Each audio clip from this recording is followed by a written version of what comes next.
आज का प्रातः क्लास है 11 जनवरी 1969 शनिवार। रूहानी बाप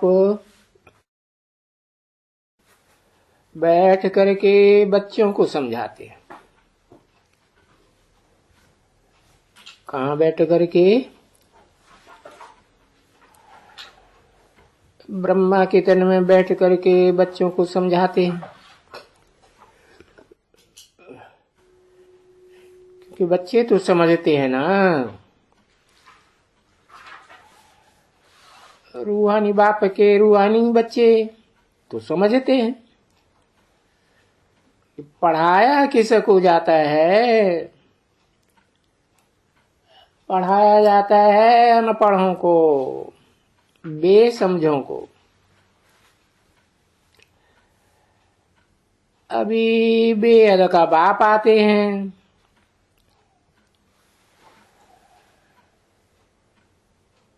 बेहद मनुष्य आत्माओं के बाप के तन में आते हैं मुकर्रर रूप से।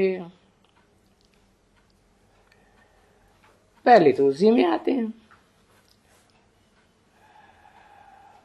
और रूहों का बाप आते हैं, तो उनको कहा जाता है ऊंचे से ऊंचा भगवंत। क्योंकि साकार सृष्टि में ही ऊंचे और नीचे की बात होती है, और वो ऊंचे से ऊंचा भगवंत किसको पढ़ाता होगा? जरूर ऊंचे से ऊंचे उन बच्चों को भी पढ़ाता होगा जो कलयुग के अंत में आकर के अनेक जन्म लेते लेते इंद्रियों के सुख भोगते भोगते बेसमझ हो गए।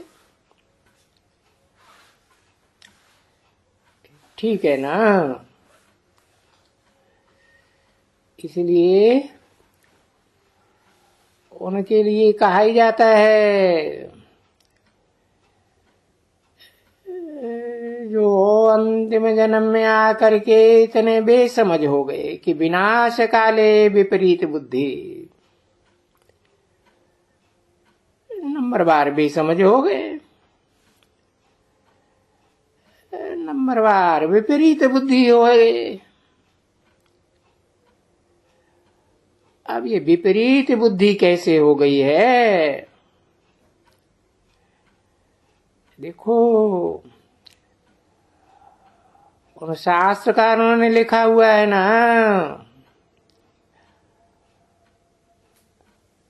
लिखा हुआ है, परंतु उनका अर्थ नहीं समझा है।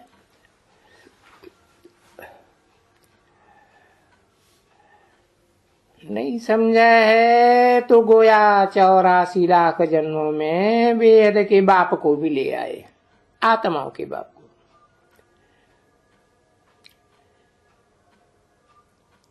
क्योंकि वेद का बाप सर्वव्यापी के हिसाब से उनकी बुद्धि में ये है कि 84 लाख योनियां होती हैं, तो गोया क्योंकि समझाना होता है ना बच्चों को।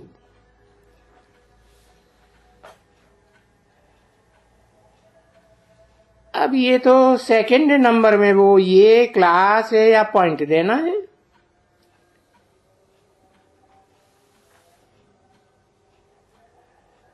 बाप ने पहले दिन उसे दिन समझाया,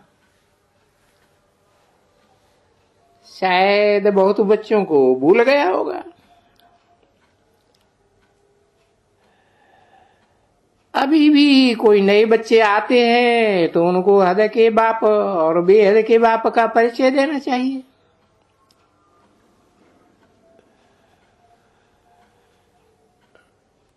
तो वो है बड़ा बाबा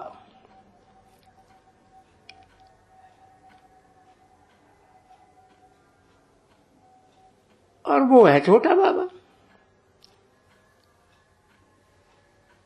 क्योंकि बेहद के बाप दो हैं, बेहद आत्माओं का बाप। और वो तो सिर्फ मनुष्य सृष्टि का बाप है।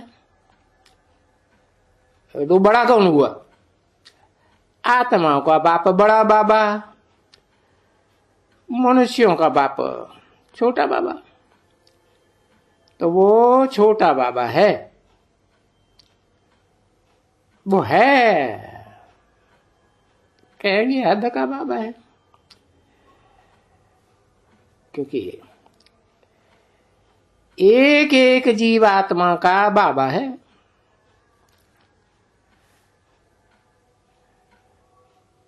अब उसमें बड़े बाबा में तो जीवात्मा नहीं कहेंगे, नहीं, उसमें सिर्फ आत्माएं कहेंगे। बुद्धिमानों की बुद्धि में सिर्फ आत्माओं की बात है। तो बेहद की आत्माओं का बाबा, ये तो समझते हो ना मीठे बच्चों। ये जो बेहद आत्माओं का बाप नॉलेज देते हैं, सो सब एक रस धारण नहीं कर सकते। कोई तो 1% धारण करते हैं, कोई 95% धारण करते हैं, क्योंकि बाप का टाइटल तो देंगे ही नहीं उनको।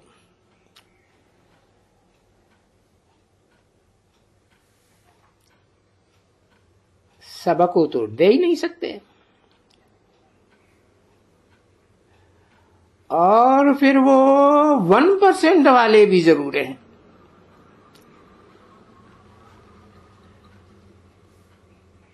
ये भी तो समझ की बात है ना, कि कम % वाले बहुत होंगे।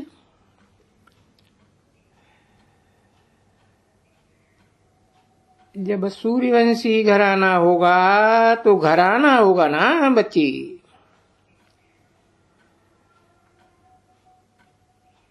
क्योंकि सूर्य तो सबसे परे से परे है।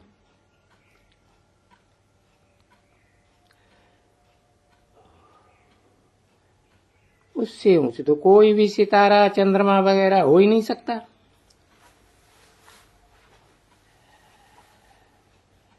तो उसका जो सूर्यवंशी घराना होगा, जिनमें राजा रानी और प्रजा, ये बुद्धि में तुम बच्चों के आते हैं कि प्रजा वर्ग में किस % वाले, और प्रजा में तो सब प्रकार के मनुष्य होते हैं। बड़े बड़े साहूकारों से लेकर के ये नौकर चाकर ये वो वगैरह वगैरह सब होते हैं। प्रजा माना प्रजा।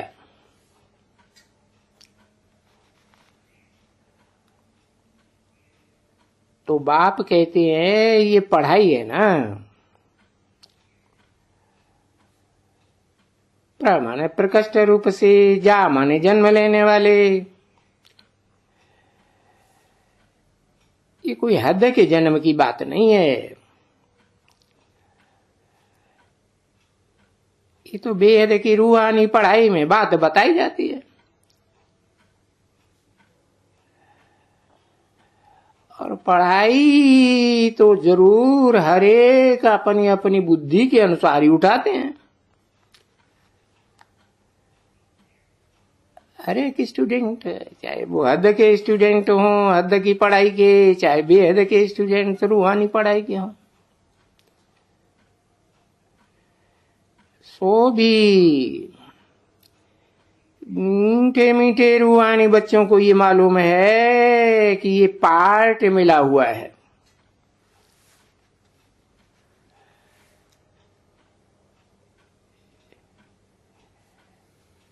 जितना जो पढ़ते हैं, जिन्होंने कल्प कल्प जैसी जैसी जितनी जितनी पढ़ाई धारण की है,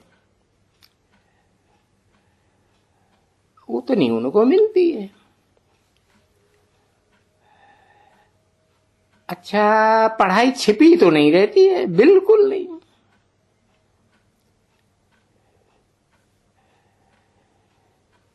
क्योंकि पढ़ाई से इतना पद मिल जाता है,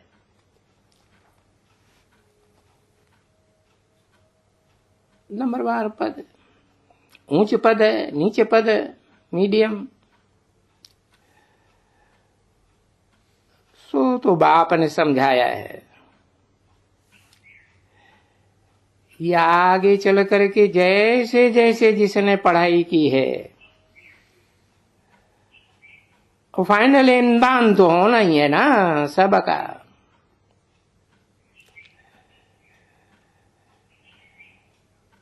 परंतु बीच बीच में क्लास ट्रांसफर होने के लिए बिगर इम्तिहान तो कोई ट्रांसफर हो ही नहीं सकते। और सो भी तुम तो चैतन्य आत्मा हो ना, कोई जड़ शरीर थोड़े ही हो। तुमको तो मालूम होना है कि बरोबर पिछाड़ी में आकर के, बल्कि अभी भी, समझा ना, अभी भी बच्चों को मालूम है कि हम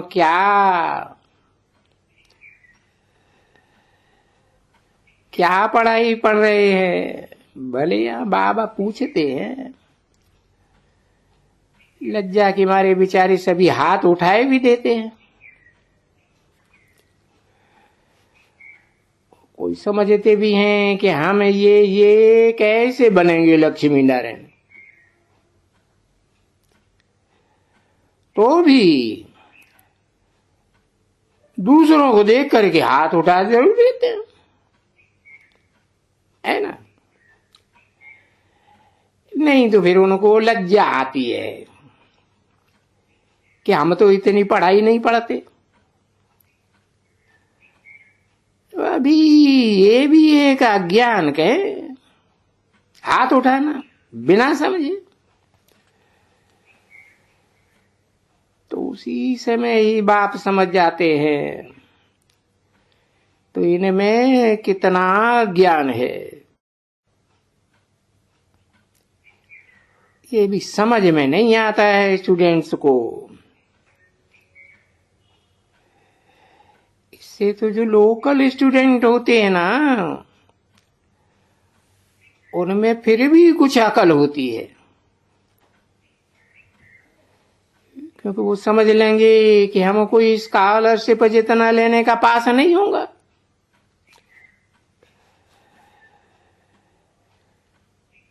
तो फिर उस समय में ये भेंट की जाती है कि इनसे तो वो अज्ञानी अच्छे हैं, जिनके ये तो बुद्धि में बैठता है कि टीचर जो पढ़ाते हैं हम कहां तक पास होकर के कितनी मार्क्स लेंगे।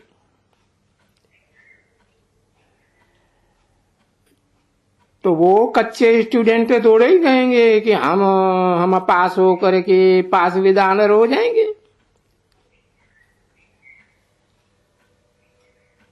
तो सभी हाथ उठाएंगे। कभी सुना है कि पास विद ऑनर हो जाएंगे? कभी देखा है कभी? देखो, इससे सिद्ध होता है कि बिना समझे जिन्होंने हाथ उठाए दिया वो ठीक नहीं है, इनकी बुद्धि ठीक नहीं है ना। बुद्धि आत्माभिमानी नहीं है, देह अभिमानी है। तुम वास्तव में आए तो बरोबर समझा ना, किस लिए आए हो? यहाँ ये लक्ष्मी नारायण बनने के लिए आए हो, पर इस स्वरूप को बनने के लिए बड़ी अच्छी चलन चाहिए। यहाँ तो जो बहुत बड़े बड़े महारथी है ना, जिनको बड़े बड़े महारथी कहते हैं या वो अपन को समझते हैं, बाबा कहते हैं कि विनाश काले विपरीत बुद्धि होने वाले हैं। वो उनके लिए भी कह देते हैं, यानी जब विनाश होते हैं तो पूरे कायदे अनुसार उनके प्रीत नहीं है। इसलिए क्या होगा, पद जो ये समझते हो ना कि एम ऑब्जेक्ट तो ये है कि नर से नारायण, नारी से लक्ष्मी बनना है, तो ये पद नहीं पा सकेंगे। वो तो उन्होंने बैठ करके शास्त्रों में लिखा है, तो एक्यूरेट तो नहीं लिखा है, परंतु लिखत तो है नहीं। ये तो जानते हो कि गपोड़े हैं, सब गपोड़े हैं। पर यहां तो बाप बैठे हैं, वो उन गपोड़ों की बातें अच्छी तरह से समझाते हैं, क्योंकि विनाश काले विपरीत बुद्धि, जो अक्षर लिखे हैं ना, लिखे तो हैं विनाश काले विपरीत बुद्धि, परंतु इनका अर्थ कोई समझ सकेंगे? बिल्कुल नहीं। 11 जनवरी 1969 की प्रातः क्लास का दूसरा पेज। अब जब अपने बच्चे ही नहीं समझ सकते, जो कहते तो हैं हम शिव बाबा के बच्चे हैं, वो ही नहीं समझ सकते हैं इस बात का अर्थ है कि विनाश काले विपरीत बुद्धि क्या होता है, किसके लिए होता है, इसका पूरा अर्थ क्या है, नहीं समझते हैं। तो बाबा अर्थ समझाते हैं ना, बोलते हैं। जो अच्छी तरह से याद नहीं करते हैं, अच्छा नहीं पढ़ते हैं, अब याद करना ये तो गुप्त बात हो गई, परंतु पढ़ाई तो गुप्त नहीं है ना। पढ़ाई तो पढ़ाना होता है, क्योंकि बाप ने समझाया तुम सब टीचर्स बनने वाले हो। टीचर के बच्चे टीचर ही बनेंगे ना। जो सनम को बैठ करके पढ़ते हैं, वो तो इतना सब एक जैसा थोड़े ही पढ़ते हैं, न पढ़ाते हैं। तो एक जैसे कद के ये सब नारायण कैसे बनेंगे? देखो, इतनी भी बुद्धि नहीं है। बाबा तो हंसी गुड़ी में बोल भी देते हैं ये बेबीज हैं। अब ये बेबी बुद्धि है तो जो कुछ कहें वो ठीक है, समझे ना। नहीं तो ऐसे बाप को ये बच्चे अरे महीना महीना, 2 महीना, 3 महीना, अरे कभी याद भी नहीं करते हैं।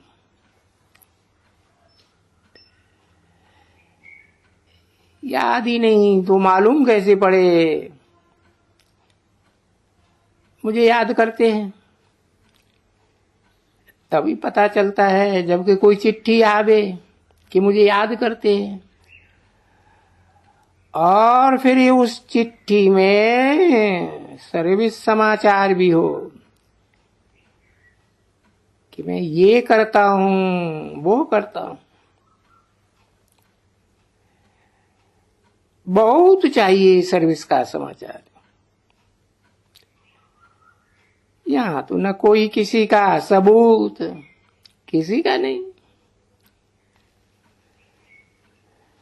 बाबा कहते हैं ऐसे जो देह अभिमानी हैं,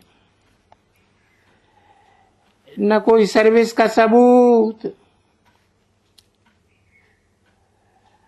और न कोई याद प्यार की बात।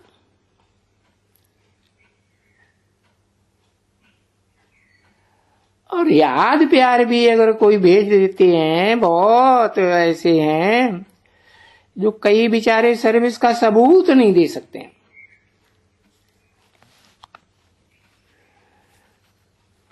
सर्विस की हो तो फिर लिखें भी। ऐसे लिखते हैं ना बच्चे, आज हमारे पास एमएलए आया, एमपी आया, हमारे पास ये आया वो आया, और मैंने उनको ऐसे समझाया ऐसे समझाया। तो जब लिखते हैं तो बाप को मालूम पड़ता है ना, बच्चा जीता जागता है, याद करता है, समाचार भेज देता है। अब महीना 1.5-2 महीना कोई चिट्ठी भी नहीं लिखेगा, कोई समाचार ही नहीं लिखेगा, बाबा क्या कहेंगे? यही समझेंगे ये तो मर गया। ऐसा देखने में आते हैं या तो बीमार है। अब जो बीमार पड़ जाते हैं वो चिट्ठी तो नहीं लिख सकते हैं ना बच्चे। चिट्ठी लिखते हैं, बाबा मेरी तबीयत ठीक नहीं थी इसलिए इतना दिन चिट्ठी नहीं लिखी आपको। तो भी कहे भाई ये भी कायदेसर बात नहीं है। नहीं, कोई भी समाचार नहीं, ना बीमार देवान या बाबा कोई वक्त में। ये मुरलियों में तो बहुत ही समझाते रहते हैं ना, तो बस वो सुना, अहंकार आया, बस चिट्ठी नहीं लिखेंगे।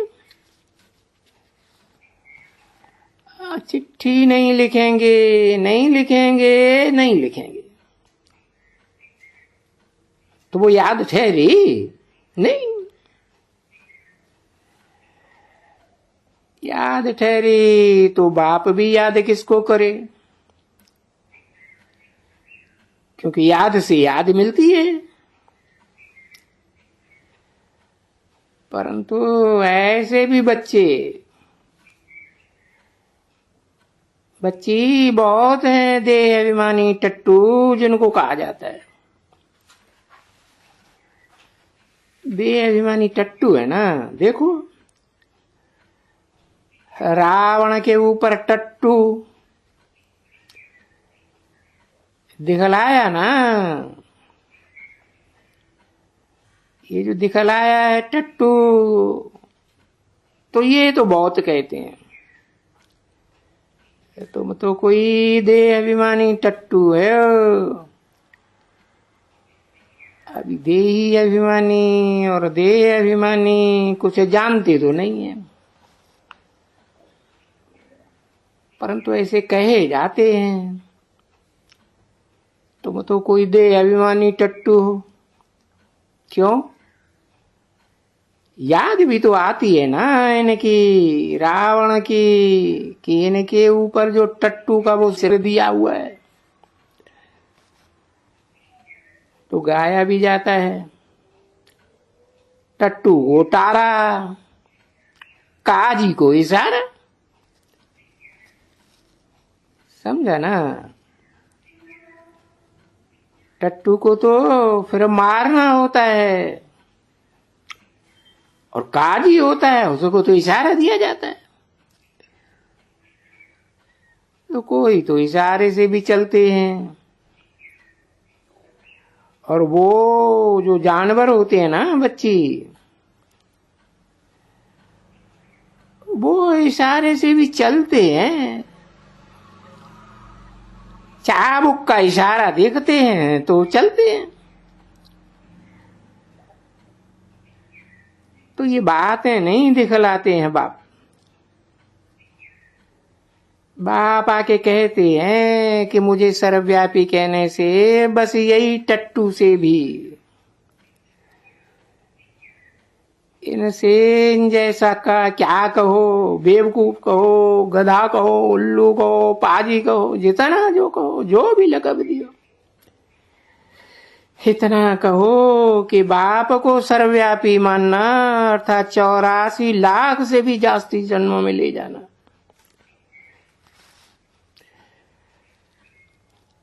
वो तो मनुष्यों को तो कहा जाता है पत्थर बुद्धि, यानी ये है उनकी पत्थर बुद्धि।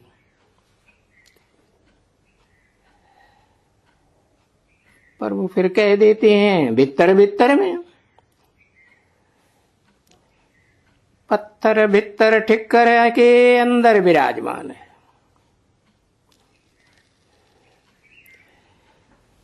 तो ये बेहद की गालियां हुई ना।